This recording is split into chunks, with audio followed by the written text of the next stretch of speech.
ጨካኝና አረመኔ የምባል ሰው ነኝ። የምተዳደረው በሌብነት ነው። ከጓደኞቼ ጋራ በቡድን ሆነን ባንክ በመዝረፍ ነው የምንተዳደረው። ዛሬ ስራ ሰርተን እየተመለስን ባለበት ሰዓት መደበቅ ነበረብንና እየተፈለግን ስለነበረ መደበቅ ስለነበረብኝ ብዙ ቦታዬን ፖሊስ ስላየው ዛሬ መደበቅ ያለብኝ የመቃብር ስፍራ ነው ብዬ ጓደኞቼ ወደ ሌላ ቦታ ሲሄዱ ምርጫዬ መቃብር ስፍራ ሆነና ወደዛ ሮጥኩኝ። ጨለማ ነው። ልክ እንደደረስኩኝ አንገቴ ላይ ያለችዋን ሻርፕ ልለብስ ስል ሁለት ወንዶች አንዲት ሴትን እየገፈተሩ እያመናጨቁ ወደ መቃብር ስፍራው ይዘዋት ሲመጡ ተመለከትኩ። ደነገጥኩኝ። ምንም ሳይቆዩ አንደኛው በፍጥነት መሬቱን መቆፈር ጀመረ። የማየውን ነገር ማመን አልቻልኩም። ሌላኛውም እያገዘው በፍጥነት ጉድጓዱን ከቆፈሩ በኋላ ሲጨርሱ ያችን ሴት ጉድጓድ ውስጥ ወረወሯት። ሁለቱም ሰው ሳይመጣብን እያሉ አፈር አለበሷት። ወዲያው ከቦታው ላይ ተሰወሩ። በፍጥነት ሄጄ ጉድጓዱን መቆፈር ጀመርኩኝ። መጀመሪያ እንድትተነፍስ ካደረግኳት በኋላ ሌላኛውን መቆፈር ጀመርኩ። የሚገርመው ነገር ግን ያየሁት ነገር አስደንጋጭ ነበር። እሷ ታቃስታለች። የቀበሯት ሴት ግን ነፍሰ ጡር ነበረችና በዛ ሰዓት ልጁ ወጥቶ ነበር። ልጁም ድምፅ አሰማ። ሁለቱንም አንድ ላይ አፋፍሼ ካነሳ በኋላ ወደ መንገድ ይዣቸው ወጣው። መንገድ ላይ እንደደረስኩኝ አንድ መኪና አገኘው። መኪናው እንዲቆምልኝ ተማጸንኩት። መኪናው ቆመልኝ። አንዲት ሴት መኪና ውስጥ ነበረች። ሹፌሩ ምንድን ነው ብሎ ሲጠይቅ ሴቲቱ ግን እባካችሁን እርዳቸው፣ ችግር ላይ ናቸው አለች። ሹፌሩም ወደ ውስጥ አግዘውኝ ካስገባዋቸው በኋላ ወደ ሆስፒታል ይዣቸው ሄድኩኝ። ጓደኞቼን የዘረፍነውን ብር እንዲያቀብሉኝ አደረግኩ። እነሱም በፍጥነት ብሩን ይዘውልኝ መጡ።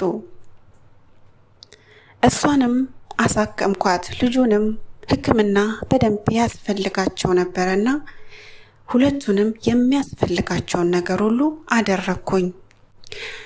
ፈጣሪ ይህንን ስላደረገ እጅግ በጣም ነበር የገረመኝ። ለሰው ምንም አይነት ሐዘኔታ የሌለኝ ሰው ነኝ።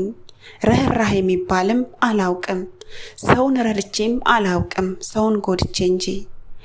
ፈጣሪ ምን ሊያስተምረኝ ነው ይሄን ያሳየኝ ብዬ ለራሴ ተደነቅኩኝ። ለምንስ ዛሬ ይሄን ቦታ መረጥኩኝ? ፈጣሪ አንዳንዴ አንድን ነገር ሊያረግ ሲፈልግ ሰበብ እንደሚፈልግ ለራሴ በጣም ተገረምኩ። ሁሉን ነገር ከተደረገ በኋላ ከጨረስም በኋላ የድብቅ ቤት ነበረኝና ወደዛ ይዣቸው ሄድኩኝ። ታሪኳን ጠየኳት። ምንድን ነው? ለምንስ እንደዚህ ያደረጉ?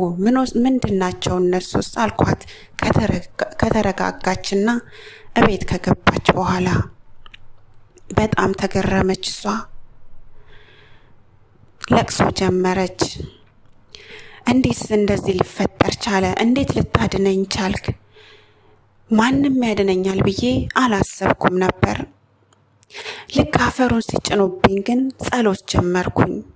አዎ በድዬሃለሁ ፈጣሪ፣ እስካሁን ድረስ ያደረግኩትን ይቅር ብለህ በተአምርህ ከዚህ ውስጥ አውጣኝ እኔንም ልጄንም ብዬ ለፈጣሪ ጸልዬ ነበረ። ጸሎቴ ግን እንደዚህ በፍጥነት ይደርሳል ብዬ አላሰብኩም።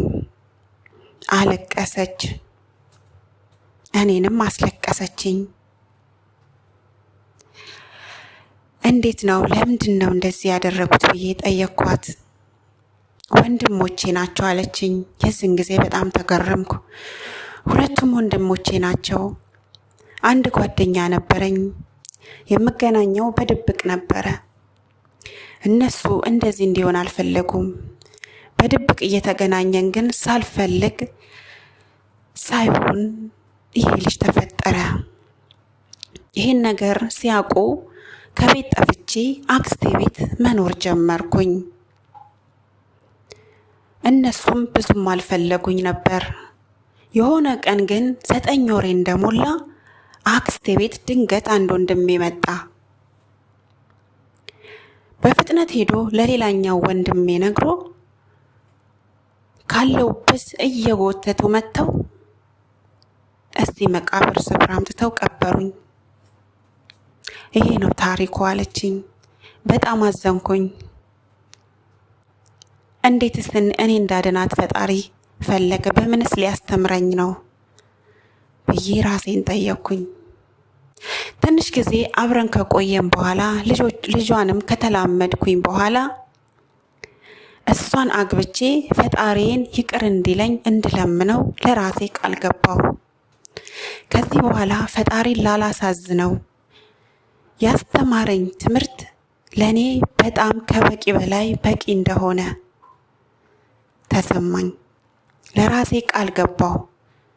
ሰዎችን ላልጎዳ፣ ለሰዎች ልቤ እንዲራራ፣ ዳግም ጥፋት እንዳልሰራ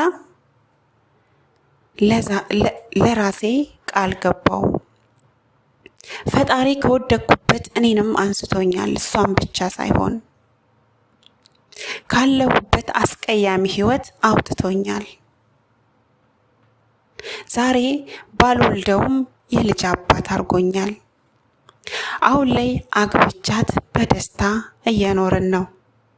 ፈጣሪ አንድን ነገር ሊያድን ወይም ደግሞ ሊያስተካክል ሲፈልግ በራሱ መንገድ የራሱን ምክንያት ይዞ ይመጣል። እኔ ዛሬ ከዛ ህይወት ወጥቼ ያማረ ህይወት ላይ ፈጣሪ እንድኖር ፈቅዶልኛል። ስላዳመጣችሁኝ በጣም ነው የማመሰግነው። ታሪኩ ይሄ ነው። እንግዲህ ፈጣሪ አንድ ነገር ሊያረግ ሲፈልግ የማያደርገው ነገር የለም። በራሱ መንገዱን ይከፍታል ማለት ነው እና ስላዳመጣችሁኝ ከልብ ነው የማመሰግነው።